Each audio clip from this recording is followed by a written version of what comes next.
Hey. Hi, everybody. We are back. I'm Kathy. That's Jen. Hi. And we were here a couple weeks ago talking about movement mobility, and we're here this time talking about nutrition. If you weren't with us last time, maybe just a quick little background on the two of us, just real quick. We opened rootSUP in Fitness 2 years ago. We've been in the fitness community in the area for over 10 years, both of us. And so this is not a new venture for us. This is something we've been working for a long time. And at rootSUP in Fitness, we really just want to educate people about what's appropriate for you and your goals and objectives. So our background, again, is personal training. I'm a mom of 4. I was a former teacher in the county. And my background is in athletics and, I guess, injuries. So helping people feel better has always been something that has been important to me. Yep, and I'm a personal trainer also. We've got our personal training licenses together. We're also both certified yoga instructors. I'm a physical therapist assistant, so I have all of that background that I can refer to when we're working with our clients. I have a little bit of issues, injury stuff as well, like I've had back surgery, so there's a lot that I can bring because of that. I think most people do suffer from some sort of back injuries. But yeah, I'm a mom of 3. Yeah, so that's about it. We're just, like Kathy said, pretty much ditto. We're just really, our focus is to reach out to everyone. And just, we really do want people to feel good and live better wherever they are, whatever stage of life, whether there's been some sort of injury. And every day is different. So we just want to be here to help people wherever they are and to educate them as much as we possibly can.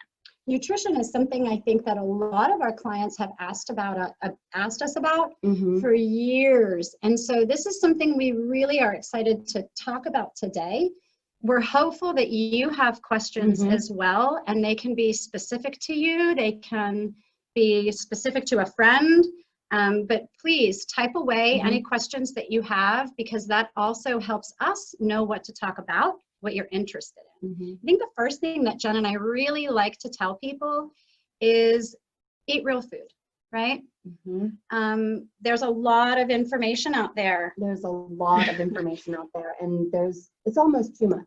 And people just don't have the time or want to even siphon through all of that. And nobody knows what to believe because there is so much. And we are by no means like the top experts by any means, but we like to keep it simple as possible. And before we go on, I want to let everyone know we do have some nutrition certifications. We're not registered dietitians. So if there is something specific to you, maybe if you have some sort of an issue, a health issue, we always refer you to your doctor or to a registered dietitian. But in general, we can keep give you a lot of information. So just to start with that. But yeah, like Kathy said, I think we approach nutrition a little bit differently than maybe other trainers or people in our industry. As I said, we like to keep it as simple as possible. And by saying that, we don't mean that it's easy when you're going through like some sort of nutrition plan, or if your goal is weight loss. We don't ever mean to say that anything is easy, because something might be easy for me, but it might be hard for someone else, or something's really easy for someone else. It's very challenging for me. But we feel like if you can keep things as simple as possible and to not have these ginormous goals that are just completely out of reach, that's going to be a place to start from. So, I mean, with that said, how do you think people would approach it? One of the first things I ask people to start to notice, rather than wake up one morning and not eat something, or eat this and not eat that, and this day I'm going to do this, just start to notice. Start to notice how much water you drink. Start to notice how many foods you have to open before you eat them. And I don't mean a banana. You peel a banana. Bananas are great, by the way. You peel a banana to open it, but what I mean is, you have to open a candy bar, right? You open a bag. So just start to pay attention to how many things you open, how much water you drink. And then from there, you can start to notice, okay, maybe I need to drink more water. And that's something you can focus on for a few days. And then you might say, okay, I'm opening too many chips. And maybe, for a couple of days, you open less, right? Maybe none. I mean, along with that, and that's something that we've talked about, and we'll probably talk about it in our third session a little more, is that's really just about being mindful. And again, I'm not saying that that's easy, but if you can just stop for a second, you know, and maybe think about planning your meals, or even before you get to that stage, you know, decide if you feel like you're hungry, if you run to the refrigerator, you know, just stop and ask yourself, am I truly hungry? Because oftentimes you're not. So maybe sometimes, like Kathy said, that's where it's great to just think about your water. So maybe take a couple sips of water, drink a half a glass or whatever, and just notice for a second. Are you still hungry? You might still be. So if you are, then maybe you grab a little snack. You know, it doesn't have to be anything large. It could be a handful of nuts, or it could be some fruit, or, you know, whatever your healthy snack might be. And then see how you feel. It doesn't mean that you have to go out and eat this huge meal. I think that we also live in a time period where if you're hungry, there's a Wawa on the corner. So if you're hungry, there's a Sheetz right there. And you don't even have to be hungry for 2 minutes before you can go get something to eat. So we really aren't paying as much attention to our hunger cues, I think, as we could be. Because in this day and age, if we think we're hungry, we can just stop at Wawa and grab chips and a soda. But maybe keep driving, have your water bottle handy, as Jen said, drink a little bit of water, keep driving, wait 20 minutes. Are you really hungry? Maybe, maybe not. I mean, it's just very easy to satisfy yourself. It's very quick and easy to satisfy yourself. And it is, if you're going to try to revamp your nutrition, it can be hard. It can be overwhelming. So to just kind of take little baby steps can really be helpful, because you want it to be a long-lasting thing. Right? Yeah, you want it to be a habit. When you look at your food, just an end. It's never going to end. And that shouldn't be something that scares you, because actually, if that's your goal, there's multiple goals for discussing nutrition, but typically for most people, at least most of our clients, it is for weight loss. But if people are going to do that, they typically have a goal. I don't know, I want to fit into this dress, or I want to lose 20 pounds, or I have a wedding, whatever it might be.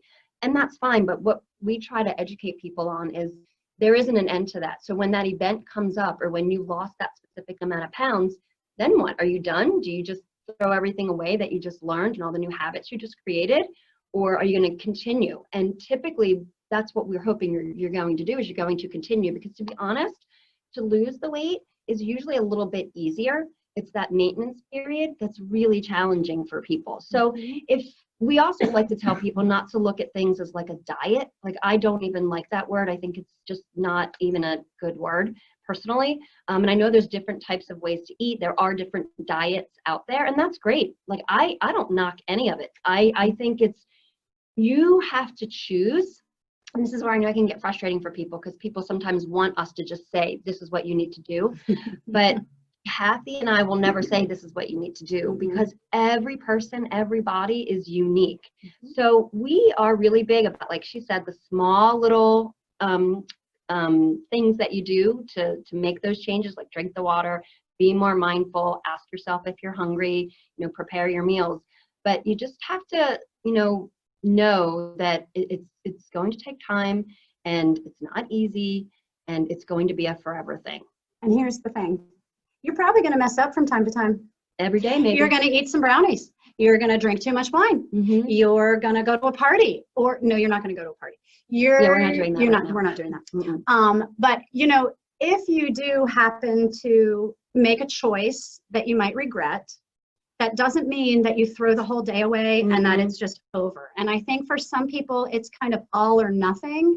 And I think sometimes it can be tough to wrap your brain around the fact that you might eat a really good breakfast, and you might eat a really good lunch, and then somebody brings a snack in at 3 p.m. to the office, and you make a poor choice. But that does not mean that you have to eat pizza and ice cream for dinner. Just because you make a poor choice at 3 p.m. or noon does not mean that the whole day is wasted. No. You really can make a poor choice and then make a better choice next time. And that's what life is, right? Just trying to do better every time. Right. Every day is a new day. So every day is a new day to reset. So you can't dwell on what you had yesterday, or maybe even think too far ahead. I mean, I do believe that planning your meals sometimes is helpful, and it isn't to everyone, but to some people it is. But like Kathy said, don't beat yourself up too much, because what I like to add to that as well is, I don't believe you should really eliminate much of anything personally, unless there's some kind of medical issue. Like, we should be able to eat the cake, you know? I like cake. And I also think that when we look at nutrition, you have to look at it in this well-rounded way. Like, I have 3 daughters, 3 young women that I'm trying to raise to have healthy body awareness. So I don't want to talk about diet to them. I don't want to talk about, you know, not eating specific foods and you shouldn't eat that because of this. I just don't think that's healthy. We need to change the conversation. How can you have a slice of pizza? And how can you have that birthday cake? Because guess what? You can. Now you're not going to eat, you shouldn't eat pizza every day. You shouldn't eat cake every single day. I'm not saying you can't. Everyone is a grown-up. You can do whatever you want, but you want to make those changes. That's the most important part, is how do we figure out how we can continue to live our life and enjoy what we're doing and enjoy our eating, but at the same time continue on with our goals. So that's one thing that you can think about, like, you know, plan ahead. Like if you know you have a birthday party, even if right now you're not going out, but maybe just a family birthday party, and you want to have birthday cake with your family or whatever, cake and ice cream, well, you're probably going to plan for that perhaps. So maybe earlier in the day, that day that you know you want to eat that big piece of cake, maybe that day you're going to have a large salad or something like that. And I definitely wouldn't like skip a meal, because I'm not about that at all. I think that actually gets you into more trouble. One of the things that and I feel like you're mid-sentence and I'm talking over you, but do it.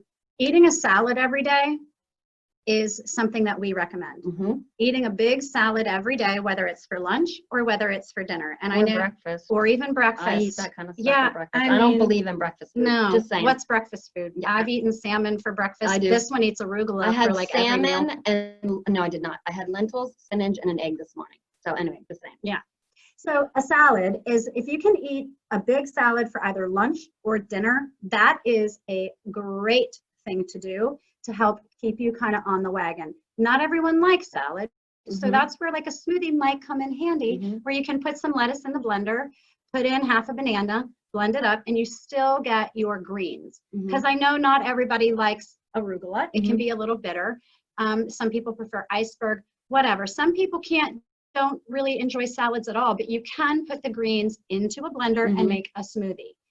And that going along with the salad, like if you don't like salad, I mean, first of all, I mean, I know you can't really choose what you like and what you don't like, but that is really important, I do think, in nutrition, is you really need to eat fruits and vegetables. You just need to. And I know of people that have said, I don't like any vegetables.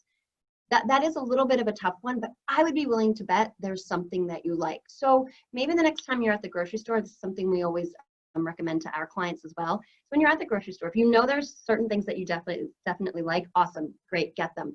But maybe you try something new. Maybe each time you go to the store, I don't know how often you all shop, but I usually go once a week. Try to pick something different that you've never had. Maybe it's just one. You don't have to get a whole bunch of it, and try it and see if you like it. Also, another thing that helps is eat seasonally. You know, I mean, we have so many produce markets. We have these wonderful CSAs all around us, the community supported agriculture. I mean, that's just another way to have access to this healthy food that's actually grown appropriately and healthy as well. And we have that access, and it's not that expensive. So, I mean, those are a couple of recommendations I would suggest, especially if you're trying to get more veggies, and then use those veggies in different ways, not just the salad, but, and I don't want to say sneak them in, because I'm not a fan of sneaking things. I mean, I think people should know what they're eating, especially kids. But where can you put more veggies? Maybe you put them in a veggie lasagna. Maybe you use squash or eggplant in place of the noodles, you know, for one meal. Maybe you put them in like a frittata or like little egg cup muffins or something. You can put vegetables in so many things and not even realize that they're there, but you're getting all that extra nutrition and those nutrients. So just, you know, maybe that's something that you can come up with. Maybe that's your plan today. If you're trying to, you know, do something different with your nutrition, just say, okay, my goal this week is to eat one new vegetable, or my goal this week is to create maybe a meatless meal. Maybe you don't put meat in it. Maybe you put a lot of veggies in it. So those are the kinds of goals that we think are attainable, because you want to be able to attain these goals. Why? Because you want to be successful. If you say to yourself right now today, well, I'm going to drink 80 ounces of water today. I'm going to give up all sweets. I'm going to give up all carbohydrates, and I'm going to eat 6 meals a day. That is just unrealistic, and you shouldn't do that, because you know what that's doing? That's depriving you of things. And then you're going to feel guilty if you don't do it all. And how are you successful if you're depriving yourself? The point is to be successful. So that's why we always say, don't think about, you know, you want to lose 50 pounds or 100 pounds. Maybe you want to lose 10, you know, and maybe that'll take 2 months, because it might. And that's okay. it's going to vary all the time. Every day will be different. And just start with these small little goals that you can attain, because you want to feel successful. When you're successful, you feel empowered, and you're going to keep going. And this is something too, I think all of, nutrition and wellness in general, I mean, it's really an investment in our future. That's really what all of this is. We can all sit and say, oh, I remember when I used to do this and I used to be able to do that. That's fine. What can we do to help us for the future? How can we take care of ourselves so that we can pick up our grandchildren, chase our great-grandchildren maybe running around the yard, continue to drive as long as possible, because you can turn your head both directions with the mobility that we talked about last week. Nutrition is the same thing. You want it to be something that you can sustain for longevity. So when you think about your nutrition, and if you need something, to get you going, like a quick start, that's fine. But think about the longevity of things. Broccoli's been around for years. So if you're eating broccoli in your 40s, you can eat it in your 50s, 60s, 70s, and 80s, right? Bananas, fruits, all of these things. Start to think about what can you do now that you can sustain for the future. You can continue to drink water from now until forever. You can continue to pay attention to how many packages you open to eat every day. Starting to become aware of these things. And I know that it can be very overwhelming for people. The food part can be very overwhelming. And we try to encourage people to not to be so hard on yourselves. Because you're doing it right. Yeah. Whatever you're doing, you are doing it correctly. You can't mess it up. Nope. You can't mess it up. You can go on vacation for a week, but you can come home and you can get back on it and you can work it. It's not all or nothing. And also, I mean, even with that, once you do start to make a few changes, again, whatever they may be, and we can list a few, like we said, the water. I'm a big believer in meal prep and planning. Just yesterday I went to the grocery store. I wrote a list of what I wanted to buy at the grocery store. I recognize not everybody is going to do that, and that's fine. But I'm just giving some examples. Sometimes if you go in with that plan, like these are the, whatever, it was a whole sheet that I had listed, and I had like 3 meals that I knew I wanted to make. So I made sure I wrote down the ingredients for those. I came home, put everything away. Sometimes I chop up certain vegetables for like snacks, or, wash the fruit, whatever, so it's easy and accessible. And then I meal prepped a couple of meals for the week. And that's another thing that I think both of us do, which makes us kind of boring, but it's just how it works for us. Like we pretty much eat the same things. And then when I know I'm going to meal prep, like if I made the lentils, I know I'm going to use those lentils probably for 4 different meals. And I get that people want variety and they want to eat something different every day, but sometimes it is a little bit more manageable for you if you say, okay, well, I'm going to make these lentils, or I'm going to make whatever you're choosing to make, your salmon, whatever, and say, I'm going to use this in 3 different meals. Maybe I eat it for breakfast one day. Maybe I, put it in a chili, or maybe I, whatever, put the salmon over a salad. Just figure out how you can use the ingredients more than once, so you can kind of have them prepped and prepared, and you don't have to think like on the fly, like you come home from work or down from your office if you're in your house, and say, oh gosh, what am I going to make for dinner? Because maybe you had a few things already prepped. Maybe there's some things that are there that you can have as a leftover. And I know for me, sometimes just to eat a leftover is fine, but you can doctor it up. You can make things more flavorful just by adding heat, by adding spices and herbs, citrus, vinegars, white wines, different types of oils. So you probably have a lot of those things in your pantry. So maybe start to play with those if you can. We have some great recipes on our blog, which is on our website. And that has some really, really good recipes on there as well, if you're looking for recipes. Sometimes I think people like to count calories too. So let's talk about that for a second, because I know that there's a lot of numbers that get thrown around when it comes to nutrition. Macronutrients, micronutrients, percentages of this, that, and the other thing. That can be overwhelming for people too. So some people really love those numbers, and there's an app called MyFitnessPal, and some people really love that app because they can put their numbers in and they can see everything and how it looks. And for some people, that's extremely overwhelming. Right. So there's no one better thing than the other. What works for you? You might want to try MyFitnessPal and see if it works. And if it overwhelms you, delete the app and don't do it. You got to see what works for you. What works for you is not necessarily going to work for your neighbor or your best friend. And it's the same thing with food. Your buddy could say, oh, I eat this every day for lunch. You could eat the same food every day for lunch and you might not look like your buddy. And that's also, when people ask us, like, what do you eat and what recipes do you have? First of all, we really can't give out, meal plans. That's not within our scope of practice. And we can guide you. But even if we were to give you recipes, most of you would take those recipes and throw them in the trash. You probably wouldn't even read them. Because again, you have to decide what works for you. If I have 2 vegans in my family, so I have to make a lot of plant-based meals. A lot of you might say, no way, I eat meat and I want to eat meat, and that's awesome. I'm not knocking you for that. I think it's fantastic, but you have to do what works for you. So if you are a meat eater, you're probably not going to want a lot of the recipes that I give you, or even if you're trying to make those changes and become more plant-based, you still have to pick the ones that you like. Like, I love eggplant. You might not like it. So you have to decide what you like and what works. Do you want to do low carb? I really could not care less. If you want to be keto, be keto. If you want to, be plant-based, be plant-based. There's nothing wrong with any of it, because at the end of the day, this is really what it's about. Calories in and calories out, period, no matter what you're eating. So you always want to be having less calories in and more calories out, so meaning burning them off. So maybe you eat more, but maybe you're moving your body more. Maybe if you're not moving your body as much, maybe you eat a little bit less calories. And also the quality of the calorie. The quality of the food is important as well. An apple's 100 calories, but maybe half a bag of chips is. Which one should you choose? And see what you're fueling, pardon me, what you're fueling your body for that day. As I said, I have 4 kids at home. So when they are making their food choices, one of the questions I ask them, what are you going to do later today? Are you putting fuel in because you're going to be going and doing something? Or are you about to go to bed? Because if you're about to go to bed, how much fuel are you going to be expending while you're sleeping? Not that much. So what's the old adage? You eat, is it an adage? I don't know. I used the wrong word. You eat like a king for breakfast, a prince for lunch, and a pauper for dinner, right? If you eat a bigger breakfast. I like that. Yeah, right? Because if you're going to have an active day and you're a breakfast eater, not everyone's a breakfast eater.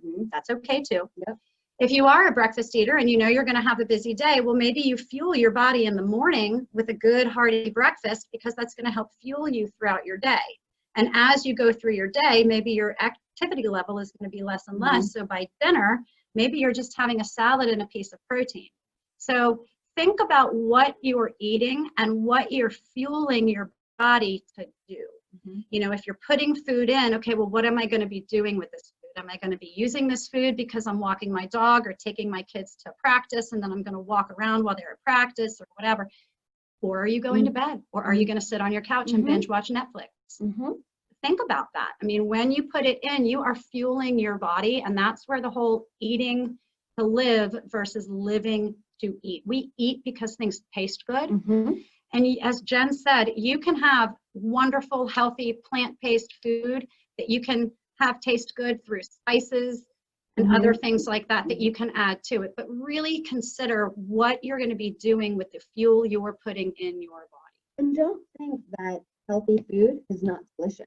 Like, gosh, I love chips. I'll eat potato chips all day long if I could, but I don't. But I don't want people to think that eating healthier, making some healthier choices, or choosing the piece of fruit, or eating the veggie lasagna, or whatever you choose to do is something that's a form of a punishment. It's not. Like, and I get that a lot of people don't have time or don't like to cook, or they say they don't know how. And I understand that, I really do. But it's probably not as hard as you think. I mean, sometimes I think it's almost harder to load everybody up, decide where you want to go, drive somewhere, get your takeout, or if you're eating out or whatever. By the time you do all that, that's a couple of hours. Like, and a lot of money, I agree. And not that we don't want to support restaurants, I completely do. Oh, for sure. But I'm just saying, I think that you would be surprised, and that cooking does not have to be really involved. Another reason why I don't always want to share recipes with everyone, because I don't know what people have, what utensils, what what types of apparatus or whatever. You might not have the things that we say, here, try this, but just try to cook. So maybe if you do eat out, every day, like I have family members that do that, and that's totally fine. it's to each their own, but maybe that's one of the changes you can make, you know, by adding a little more water. Then maybe you say, well, I'm going to eat 2 dinners in this week, and I'm going to cook those dinners.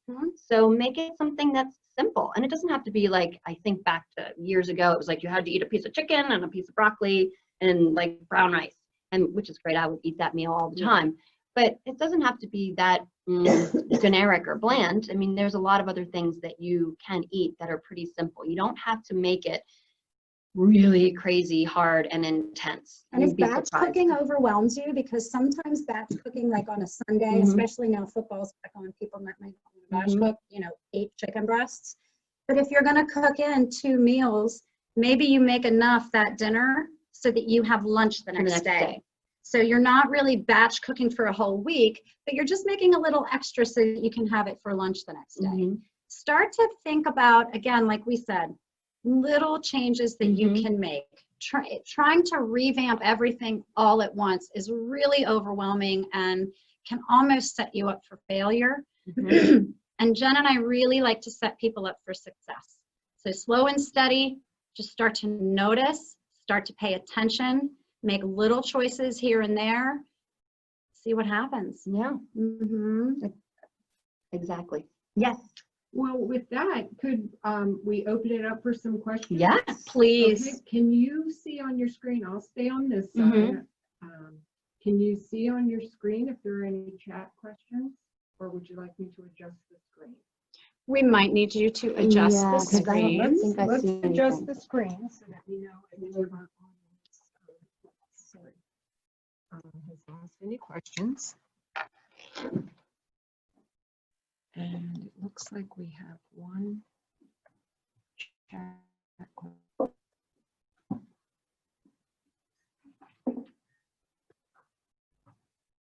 All right, so I have the chat screen up now so that Jen and Kathy can read the questions. So I encourage everybody, if you're in our audience, to go ahead and ask questions. I'm going to stay on the other side, and they will answer your questions as you put them in the chat. And then I'll ask some questions that I think may be interesting as well. So here we go. Questions are great. Like I said, questions can give us kind of things to talk about. So if you're not counting calories, hi Mindy, if you're not counting calories, how do you know the ratio of those calories for in and out? I would say a quick answer to that is, how much have you moved that day?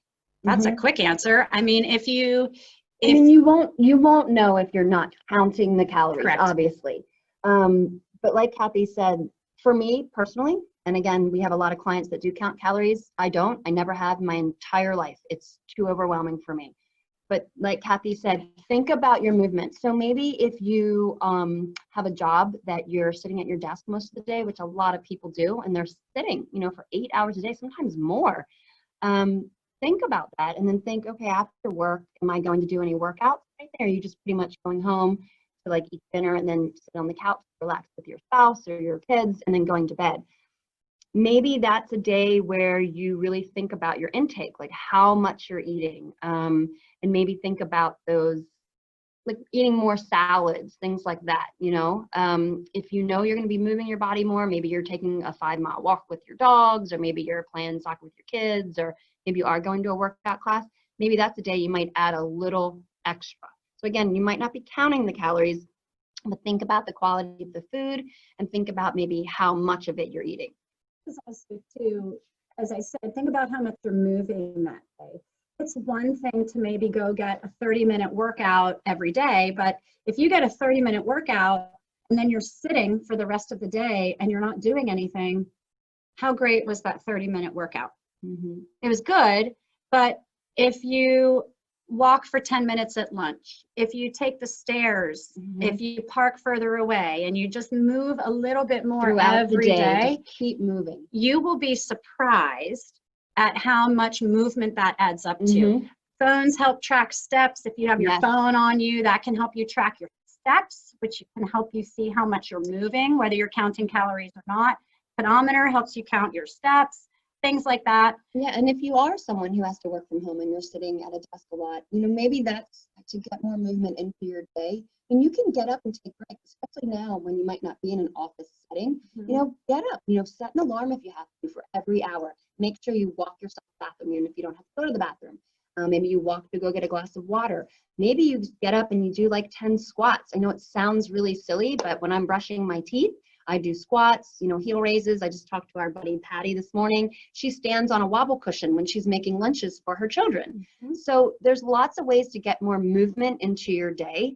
So if you're not sure about how much you're eating or how many calories there are, just think about adding more movement. And there's so much more. When there's a commercial on, you know, for TV, you know, get up and move around, you know, jog in place, or, you know, do a jumping jack. I mean, not everybody can do that. My house is set up where, probably like a lot of houses, downstairs there's a place, like my bathroom is dead center of my house. So I have a hallway, and then a kitchen, and then a dining room, and then the front door. So you can, I do Laps.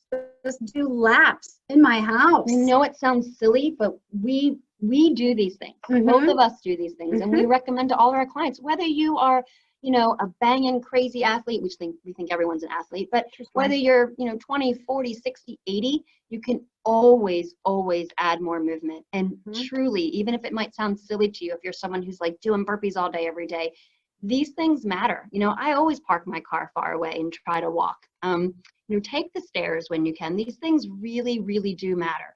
So I know we're kind of not exactly answering your question, because obviously, I mean, that's the only way to know how many calories, if you actually count them.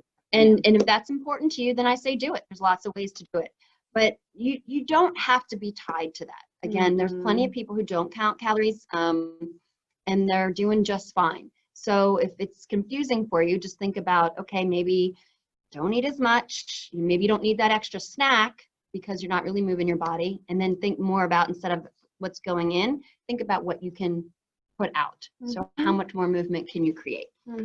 Yes, ma'am. I have a question.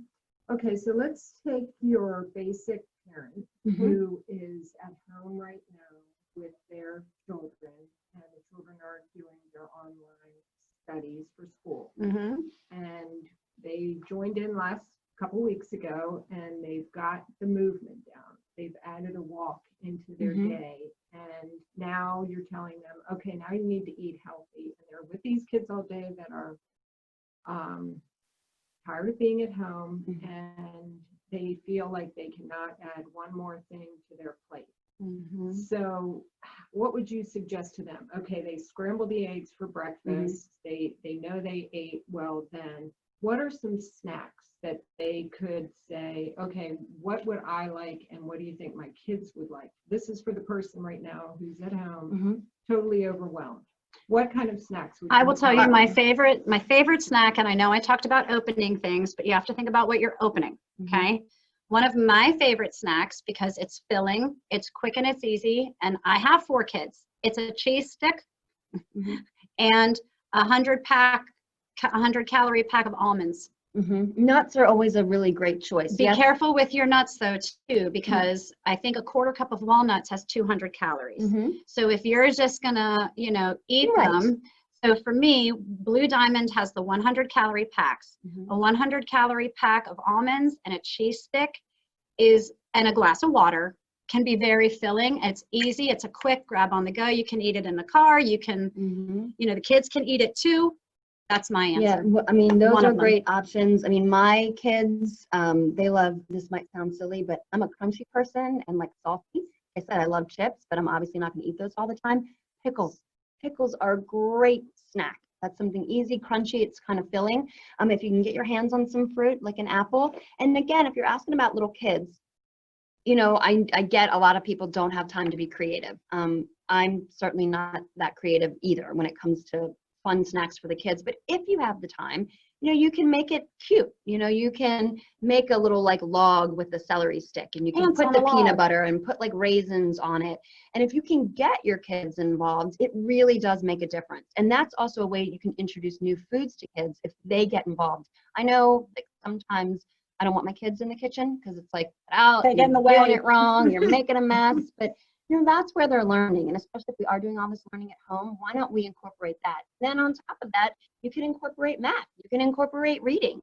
So, you know, maybe ask your kids, ask them, what do you like to eat? And maybe they'll say, well, I want that crunchy thing. So just think, okay, well, if they want the chip, what else can we do? If kids like chips, another great thing I do, kale chips. You can take any vegetable, anyone, carrots, broccoli even, and you can roast it and it'll be crunchy and you would be surprised. My kids go crazy for kale chips. You would think that they wouldn't, but they love them.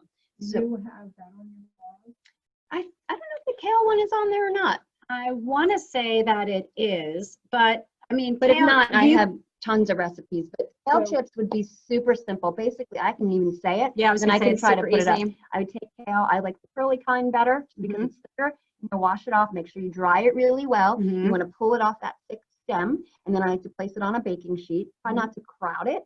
And then I like to drizzle a little bit of olive oil, and I like to put a little bit of salt and pepper. That's it. And I pop it into a pretty high oven. Everyone's oven is different. I would probably do like 425. And it depends on the time, 10 minutes, 15, depends on your oven. And I like it to get almost so it looks brown, like it's almost burnt. And you just dump it out and eat it, and it's like chips. And I know You're gonna some get of you, stuff all stuck in your teeth. I know some of but- you were like, ew, kale chips, gross. But seriously, just try it once. Yeah. I mean, I know that sometimes we just get caught up in, ew, that sounds gross. But just try it one time. When I make kale chips and I take them out and I put them in the They're bowl, gone. the kids, they're gone.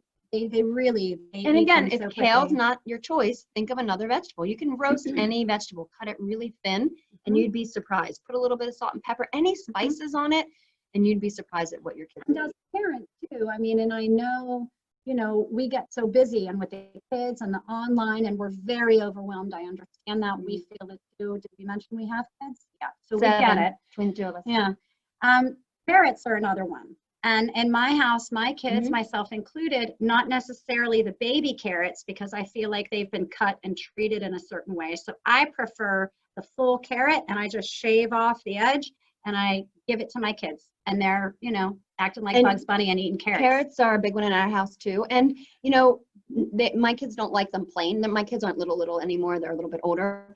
But you know, I let them dip it in stuff. Like hummus is always a great option, a great snack, and you'd be surprised. And there's lots of, you don't have to make it yourself. There's lots of great options at And they the come in the store. little packs. And they also little have serving. some that have like, you know, onions on it or hot pepper, and they're really not bad for you. Like I oftentimes will buy some pre-made hummus. There's not a lot of stuff I buy like that because I like to make it. But you'd be surprised. But my kids will use carrots or celery or red peppers are another great snack because they're really sweet. You'd be surprised. We'll dip them in hummus, and I like let them dip it in ranch dressing. I mean, again, you can't deprive yourself. So my kids aren't eating like a pound of ranch dressing. Just put a little bit on the plate just to have a little something, a little fat in there for them, whatever, if it's not 100% great for you. But not everything is. Like you have to be able to eat some of those things. You just have to. What would you say to the person who is, their kids are at home, they know that they are stressed out because they're going to have to come home to these kids, and they have an hour commute to work. And they do like to stop at Sheetz and get a soda or a candy bar on the ride home. And it's just their habit, and it makes them feel good because they've had a long day. They have this commute both ways, and they know when they get home, they've got to face the kids. What could that person do to start out small? Would you say pack your snacks? What kind of snack would you tell that person to grab and pack and take with them? What I would ask that person honestly is what else they eat during the day. If you're going to have a soda and a candy bar on your way home, I wouldn't necessarily want to take that from you right away. I think that's mean and depriving you. So maybe if you want your candy bar, but you have a glass of water, a small change. And if you're going to keep that candy bar on the way home, make sure you have a salad for lunch, right? At some point, of course, we want to get away from the soda and the candy bar and maybe replace it with something you've packed, hummus and carrots, cheese stick and almonds, something like that. But rather than take things away right away, I would look at what else you're eating. Because like Jen said, we don't want you to eat a candy bar and a soda every day. But we do want you to live a little bit, and to take things away and deprive you just doesn't, that's not a way to live. Well, and another way to think about it too, because I do agree. I mean, but we do want to break the habit because that is usually something that becomes a habit. I remember when I used to work in a physical therapy clinic or wherever I would, when I had to drive and go to work, I would like stop somewhere to get like a coffee. And then after doing that for so long, I'm like, why am I doing that? I can just make my own coffee at home. I can control better what I'm going to put in it, because I never personally, I don't put sweetener or anything in my coffee when I'm at home. If I go out and I have a coffee, sometimes that's when I might like put a little pump of something, or maybe put a little sweetener in it because it's a little treat. But one day I just decided I just don't need to do that. It was just like my habit. It was just, I drove by this place and it just made me get out and break up whatever was happening. So maybe find something else that's going to bring you that happiness. Like maybe the candy bar and the soda bring you that happiness, and that's fine. There's nothing wrong with that. But maybe there's something else that'll bring you happiness. So maybe instead of stopping at the Sheetz or Wawa or wherever, you know, your places you like to stop, maybe you say, okay, instead of doing that, I'm going to just drive right by it and I'm going to take my dog for a walk. I know that's not the same, but you have to find something else that's going to give you that pleasure. And it will find it. and then Because you will find that you will. eventually And you'll feel good that you didn't stop. So And it's not you'd be- necessarily the dog walk that's going to Mhm. make you feel good. You're going to feel empowered that you kept driving. And also, you'd be surprised, like if that is typically how you might eat, or that's what you choose, when you start to add in maybe some healthier choices and maybe start to drop out some of these foods that are like really high in sugar and salt, they just become very addictive, and your taste palate changes because of it. You start to see that you actually do start to crave these other foods, and those foods don't taste so good anymore.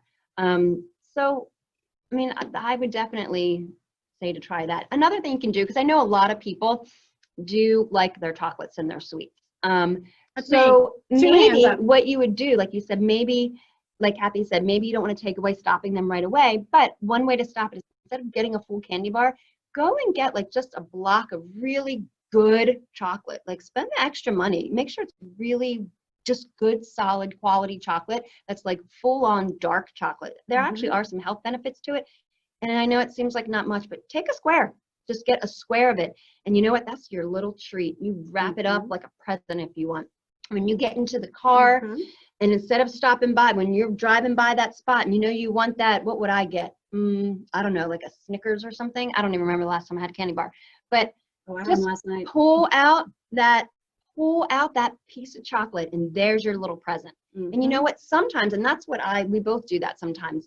Just a little bit of something is sometimes enough. Like if I'm out with my kids or whatever, and you know we eat out and they're getting burgers and fries or whatever, and I won't get the fries because I know they probably won't eat them all, and I'll just eat a few of those, and then I find, oh, that's all I wanted. I just wanted a few. You eat the rest. So maybe that's an option too. And another thing too, realistically too, if you wanted to, you could take a week and save that treat for Friday. Yeah. So maybe Monday, Tuesday, Wednesday, Thursday, you're doing something else. You're walking your dog, you have a cheese stick and an almonds or whatever. But then you know that on Friday, you're going to have yourself a little treat. And you have that to look forward to because, like I said, I had Reese's peanut butter cups last night. I have a sweet tooth. I love my chocolate and my peanut butter. I am not one to deny myself, but I have to build that in. So if I know I'm going to have Reese's peanut butter cups, and by the way, I get the little miniatures because I don't want to eat a whole lot of them. So just a few of them gives you that flavor, and then I'm good and I'm done. But to allow yourself to have a little bit of that from time to time is okay, as long as you plan around it. So maybe you are going to have that snack on Friday, but you're not going to have it Saturday through Thursday, and that's okay. I love that, Mindy. Mindy said her kids used to look forward to ice cream night on Fridays. Like, that's perfect. Great. That's like an activity you can do together. You plan for it. It's almost like a reward. It's the family together. The kids are involved. And even that with ice cream, you can put all kinds of different toppings out for them. Some can be healthier, some not. But, when your kids know it's coming up and that's the one night they have it, I think they look forward to it. When it's just every day, it just becomes kind of the same and it's not like special. So I love that idea. I think that's great. But even like what Kathy said too, just it goes back to being a little bit mindful. So when you're driving by that place and you typically would stop and get a candy bar, again, maybe that's where you stop and start to have that inner dialogue. Am I truly hungry? How am I going to feel if I eat that? And maybe that's enough for you to say, I'm just going to keep on driving. Another thing you can do is like distraction, like maybe that's where you start listening to books on tape. Put on a book on tape. I know for me, I love to read, more hold the book and read, but if it's on, I forget about what's going on around me and I'm just driving. The next thing you know, you'll be like, oh, wait, it was way back there. I didn't even stop. So again, it's about changing your schedule, creating new habits. Maybe you have the little square in your car, it's the treat. So again, these are just options for you, but ultimately you have to find what works for you and what you're going to do and what you'll stick to. I have one more question. Okay, so we've addressed the person who's got the long commute. Mm-hmm. We've addressed the stress out who is at home. And now we have the person who wants to meal prep on Sunday. So I know for myself, the Weight Watchers cookbooks, which we do have in the library, they are wonderful as far as Weight Watchers also encourages you to eat healthy and eat everything. Like you said, you can have your brownie, you can have your piece of cake. The cookbooks, the one thing I wanted to point out was because you talked about spices. Their cookbooks have wonderful recipes with very simplistic ingredients. But what makes them great is the spices. So you have your person now, it's Sunday, they want to go to the grocery store, they want to do their meal prep. They know they could get a Weight Watchers book at the library. Do you ever, I know a lot of people use allrecipes.com for their recipes. Do you have a website or an online recipe site that you've gone to? I know that Jen has a couple that she uses that are very plant-based and vegan friendly. My husband does a lot of the cooking in our house, and my family eats meat. They eat burgers, they eat steak, they eat chicken. And one of the things that he does with his batch cooking is he will make on the grill burgers, chicken, and steak. So one night they have cheeseburgers, and the next night the chicken is already made. He can pull it out. And then the next night the steak is already made. He can pull it out. A couple of my kids are old enough that they can pull it out and heat it up themselves. But then later on in the week, my husband's very creative, so he doesn't use websites, but he does use the sauces and the spices, because if he's going to take the chicken breast from Tuesday and serve it to the family on Thursday, he wants to zhuzh it up a little bit. So he'll add a sauce or make a spice. He's super creative. I don't know where he gets his recipes. I know that you have a couple you really like. I again, because I love reading, I actually read a lot of cookbooks and I read a lot of recipes, but I really don't cook with any recipes, as crazy as that sounds. I'll just read them because I like to see what people are doing, read about different techniques. And then usually I kind of mix and match, or I just, take some ingredients out and put other ones in, because I am the least creative person in the entire world. I have not one creative bone in my body except for cooking. That's where I feel like I'm an artist. And I know that sounds so silly, but I feel like my little inner artist can come out. And, there are things I've made that are terrible, but I love it. Like, it's very therapeutic for me. But again, there's a lot of blogs. Like, I love Rabbit and Wolves. Again, a lot of these are vegan and plant-based, but I don't want that to scare anybody, because I'm not trying to convert anyone. Rabbit and Wolves. That's a blog. I also like The Minimalist Baker. She has a lot of great stuff. Some of the cookbooks that I do like are Thug Kitchen. Yes, Thug. If you don't like bad words, though, there might be bad words in that book. So I'm just saying, don't let your kids see it. What are some of my other ones? I'm trying to look at them. I also really like Christopher Kimball. He used to be with Cooks Illustrated, and now I think they're Milk Street Kitchen. But what I love about what Cooks Illustrated used to do, and I don't believe they're around anymore, I think it's just him. They do, it's a lot of the science behind it, and they do, they'll cook with the same ingredient, but like say it's something that calls for milk.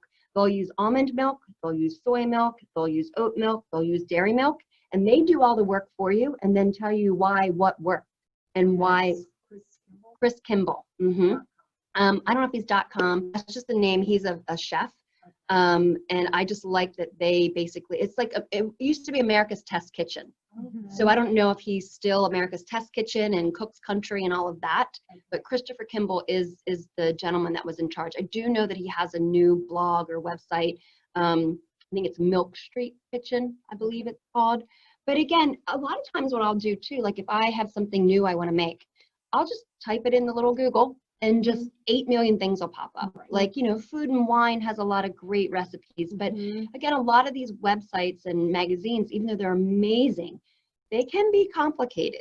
And that's like what you were saying, like, you might go and like right now I'm looking at all these wonderful magazines they have here, and I'd be willing to bet probably half of those might be a little challenging for some people, just Mhm. because some of the ingredients are a little out there. It might take an hour to prep, and then there's just a lot to it. Something as simple too as, like I said, if you batch cook some chicken and you serve one night a chicken breast Mhm. with stuff, and then 2 days later, maybe put into the Googler chicken casserole Mhm. and see Or what make comes up. chicken And then you cacciatore, can take that chicken breast, turn it into a chicken casserole. salad. And you're using it, yeah, chicken salad. So That's to, what I do too. so my house, we're very simplistic, you Mhm. know, it's like burgers and chicken and steak. I'm, you know, shrimp and salmon, and then there's like rice or, you know, a vegetable. Mhm. And again, my husband just kind of zhuzhes up, you know, the chicken, he'll turn it into a casserole, he'll take the steak and he'll turn it into a little sauce and then put it over pasta.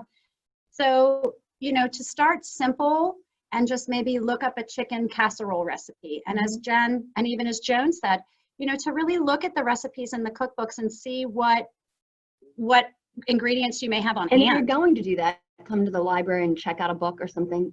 Don't just pull it out at 6 o'clock at night and say, I'm going to make this. Like, Oh gosh, you actually no. have to do the research. So like, Uh-huh. get your book, get your blog, maybe it's a Saturday morning while kids are sleeping or whatever, and just research a little bit. Do a little bit of reading and read through it, because you want to make sure that you have those ingredients, or it's something that is feasible, that you can actually cook that, because you might not be able to, or you might look and say, ooh, that's taken a lot more time than what I thought, and I don't want to do that.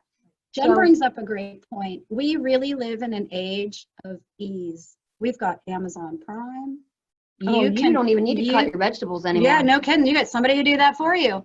We can Cut have your our vegetables, vegetables. though. We can have our vegetables ordered or our food ordered and pull it to the grocery store and have it put in the car. So we really live in a time of ease, which is great, because we have technology and it's great.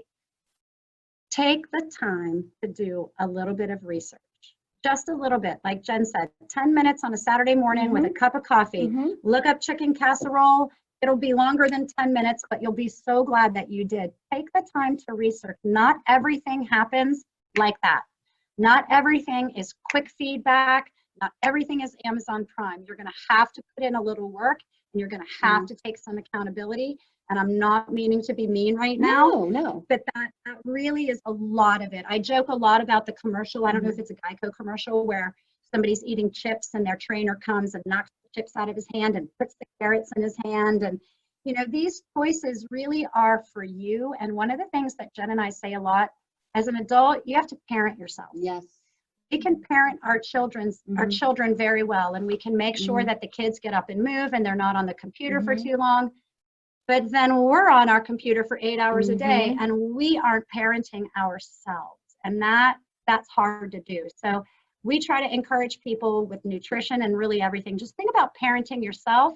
You know, what do you feed your kids? That's what you're going to want to feed yourself. Yeah, and be a role model for them as well, because they're learning from what you're doing as well. So that's very important for sure. I think that I think our time is just about up. Ooh, but yes. Those are good things for us to close with. And I wanted to point out to everybody that on October 19th, we will be having you again. You can join us in the library again. And on the 19th, we're going to be talking about mindfulness.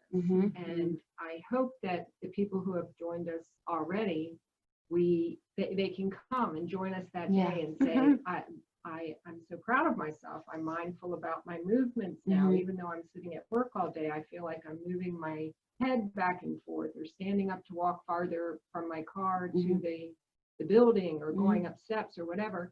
And I hope that when people come, they can say, I did do one change. Now I'm drinking more water.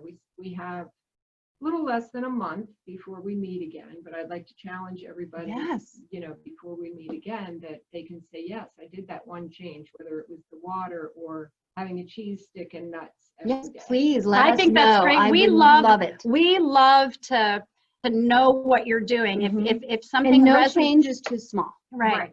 So just let us know. Please share with us, because Yes. we want to share in that accomplishment. That's success. Even if you just drank 10 extra ounces of water, like change. Yeah. Change is good. So when you come back in October, you can let us know how maybe you've made a little change with your nutrition. And please tell your friends that we'll Yes. be here October 19th. It's also a Monday. We'll meet at the same time, 1 o'clock. have your high school students join us. Yes. Or your other friends, or if someone that you know works full time, they can take their lunch break and join us. So Tell somebody from out of state too. Right. They don't have to Yeah. necessarily be local, right? right, they just go to the St. Mary's County Library website, and they'll click on October 19th on our calendar, and they can register, and we will add them to the list. So thank Great. you, everybody, for joining us Thank today. you. Thank you. All right, bye-bye. Bye-bye.